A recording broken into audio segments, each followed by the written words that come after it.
Şornunuzu tamak ilip kelgetip çıkamsınız. Ha, qo'limda ozroq qishmadi, sil saqlab turing, hozirla chiqay. Ma'qul, ma'qul. Ben saqlab turay.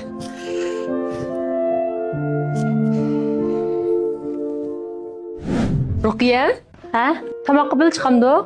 Sizlar chiqqach turinglar, mening ozroq ishim bor, qilib chiqay. Ha, unda biz ishi saqlab turaylik. Ha, ma'qul. Yiliq bizning ishiga Aynur to'y qilmoqchi ekandik. To'y qilmoqchi bo'lgan yigitda bo'ynon bolasi ekan deydi. Uni o'ziga bekjon shirkat ishlaydi. Oylik maoshim 10 ming oshadi deydi qalan. Ha, adash nima yeymiz? Ha, tamoq burtqanmidi? Ha, qaysinglar tamoq buyurtqandinglar? Ha, sizni o'xshamamda. Alay xotin, tamoqni issiq deya bag'in. Onun ustiga sen amroq mangoni bilib kelding. Ha, keyin qitim, yana meni tamoq buyurting ha? Men bangdam, tamoqni singib chiqmasin. Kechda uyga burroq qaytib keling.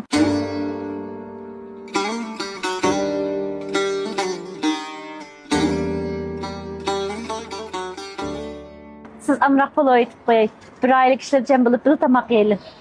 Yo'lda diqqat qiling ha. Ayrılmaylı mengüge acırım Gap topsun olmaylı nametler Kadirlişim öteyli birge Her kıstakta kalsak mı